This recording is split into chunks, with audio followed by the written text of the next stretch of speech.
Olá, turma! Essa é a nossa sexta videoaula. Hoje eu vou começar mais uma vez colocando aqui um pouquinho das leituras de vocês, da produção de vocês. Vamos ver agora o vídeo da leitura de uma fábula que foi feita pela Sara. Eu vou ler a fábula A Raposa e a Cegonha. A raposa convidou a cegonha para jantar e lhe serviu sopa em um prato raso. Você não está gostando de minha sopa? Perguntou, vendo a cegonha bicar o líquido sem sucesso. Como posso gostar? Respondeu a cegonha, vendo a raposa lamber a sopa que lhe pareceu deliciosa. Dias depois foi a vez da cegonha convidar a raposa para comer na beira da lagoa, lhe servindo sopa num jarro largo embaixo e estreito em cima. Deliciosa! Exclamou a cegonha, enfiando o comprido bico pelo gargalo. Você não acha? A raposa não achava nada, e nem podia achar, pois seu focinho não passava pelo gargalo estreito do jarro. Tentou mais uma ou duas vezes e se despediu de mau humor, achando que por algum motivo aquilo não era nada engraçado. Moral: às vezes recebemos na mesma moeda por tudo aquilo que fazemos. Por isso é preciso ter cuidado com as nossas atitudes. Ótima leitura da Sara, né? Então, façam isso, continuem mandando os vídeos com as leituras, com as atividades de vocês para a gente colocar aqui nas nossas videoaulas. Agora nós vamos fazer a nossa correção de exercícios, vamos corrigir aqueles exercícios que eu passei para vocês sobre as tirinhas, ok? Então vamos lá. Nossa primeira questão. Então, nosso enunciado era: lê atentamente as tirinhas e responda as questões. E a primeira tirinha é essa tirinha da Mafalda, né? Então, vamos lá. Nessa tirinha, o que leva o leitor a achar o texto engraçado é: letra A, o homem trazendo uma sementinha para plantar. Letra B, a garota estar atenta ao que o homem faz. Letra C, o homem contar o que vai acontecer com a sementinha. Letra D, a garota confundir as informações dadas com uma história. Então, quem marcou a letra D acertou, não é? A garota confundir as informações dadas com uma história. A gente sabe que a Mafalda é uma personagem que é extremamente irônica, inteligente, questionadora. Ela é do Quino, é uma personagem criada pelo Quino, que é um autor de histórias em quadrinhos, um argentino. Então, é a letra D, né? Porque o que torna isso engraçado é justamente porque ela acha que ele vai contar uma história e ele vai e antecipa o final da história. Ok? Vamos lá. Número 2. No último quadrinho, que elementos permitem perceber que a garota ficou zangada? Então, é aí a Magali, né? Então, quais são os elementos, gente, que permitem perceber, né? A imagem, né, da Magali, aquela imagenzinha, aquele desenhozinho sobre a cabeça dela, é uma indicação de raiva. A expressão fisionômica, a expressão do rosto da Magali, você viu que ela ficou aborrecida. E também uma expressão que ela diz bah. Quem sabe o que significa essa expressão? Né? Ela é uma expressão de aborrecimento, né?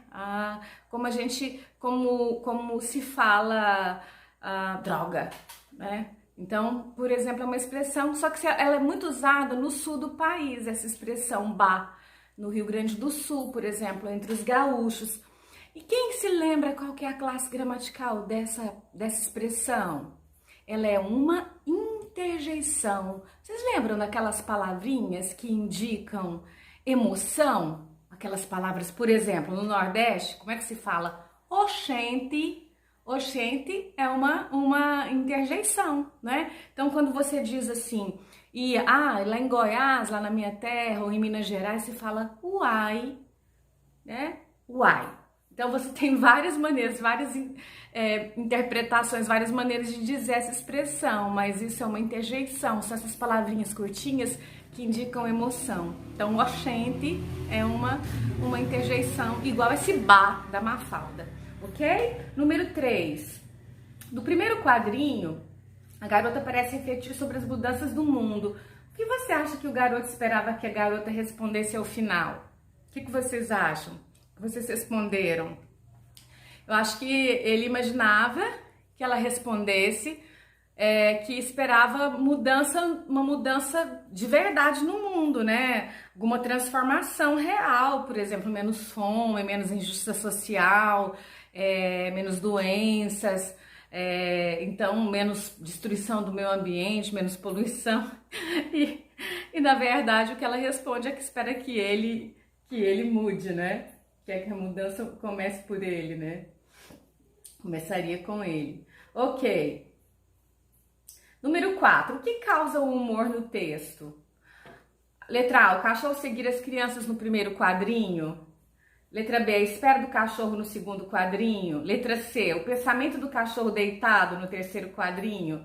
Letra D. O fato de cachorro não agir como um amigo fiel no último quadrinho. Então aí nós temos com a resposta certa é a letra D, né? Ele vai, segue os meninos para a escola, espera.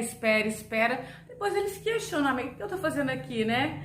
E aí ele decide ir embora, não esperar mais. Isso passa a ideia de que ele é infiel, certo? Então é isso que causa o humor do texto. Número 5. Se você fosse ler algum texto de jornal, seria o quê? Aí é uma resposta pessoal, né? O que é que você leria num jornal?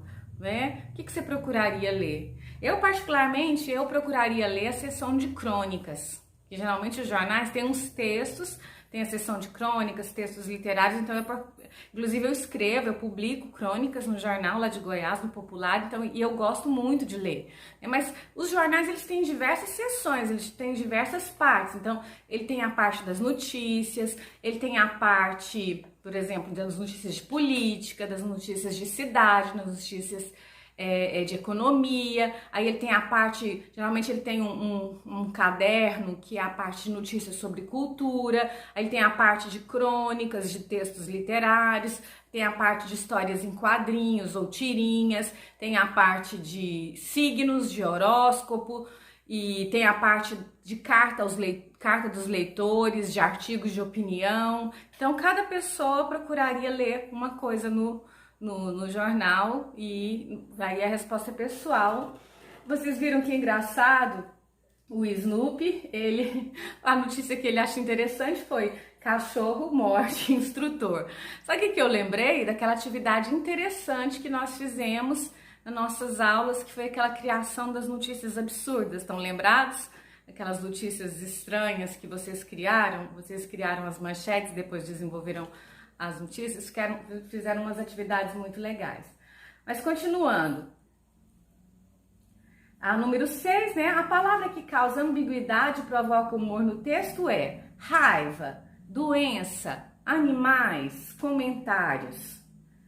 É a palavra raiva, né? Por quê? Porque a palavra raiva, ela tem mais de um sentido. Tanto é raiva, o sentimento, como ela pode ser a doença. A raiva que atinge animais como cães, como gatos, né? E todo ano tem a campanha de vacinação contra a raiva, a vacinação antirrábica, né? Então, ele fala aqui, mas ele fala dos dois sentidos da palavra raiva. A raiva é uma doença muito perigosa. É transmitida por animais contaminados. Aí realmente, né, tá? Falando da raiva como uma doença que atinge os animais. E comentários e postagens nas redes sociais. Aí já tá falando da raiva no sentido do sentimento que atinge os humanos, né? Já viram como as pessoas brigam nas redes sociais, discutem, principalmente sobre política, nos comentários, nos posts, no Facebook, no Instagram. Então, é sobre essa raiva. Aí, o que é ambiguidade? Ambiguidade é esse duplo sentido. Então, quando você diz alguma coisa que pode significar alguma coisa, pode significar outra, isso é ambiguidade, ok? Bom, então esses foram os nossos exercícios, né? E agora nós vamos fazer o seguinte. Vocês vão fazer uma produção textual, vai ser a nossa próxima atividade para casa. Que tal? Então, a primeira coisa que vocês vão fazer, vocês vão escolher um tema. Aí eu vou passar para vocês aí no WhatsApp a sequência direitinho da atividade. Você vai definir um tema.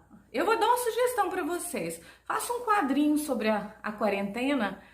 né, de vocês, mas pode ser uma coisa divertida, uma coisa engraçada. É só uma sugestão, mas vocês podem fazer uma tirinha sobre qualquer coisa. Então você vai definir os personagens, se vai ter mais de um personagem, se vai ter só um personagem, onde que vai se passar essa historinha, né? O que os personagens ou personagem faz, né? Quais são os elementos que você vai usar? Você vai usar balãozinhos de fala? Você vai usar balãozinhos de pensamento? Você vai usar aquelas imagens que indicam sentimentos também, aqueles desenhos que indicam raiva? Então, vocês vão usar a criatividade, além das falas, ok? Essa é uma das nossas atividades, ela tá junto com uma outra que eu tô passando para vocês. Então, não é só essa, tem algumas outras questões, vocês vão fazer mais algumas questões sobre as tirinhas, tá bom? E no final tem essa nossa produção textual, ok? Então, essa é a atividade para nossa próxima aula. Caprichem, façam umas tirinhas bem criativas e espero contar com a participação de vocês. Essa turma é ótima. Eu tô super contente com a participação, viu, gente? Me sentindo bem orgulhosa, feliz com vocês. Faltam alguns alunos que ainda não estão participando, mas a participação tá sendo muito boa. Tá bom? Até a nossa próxima aula.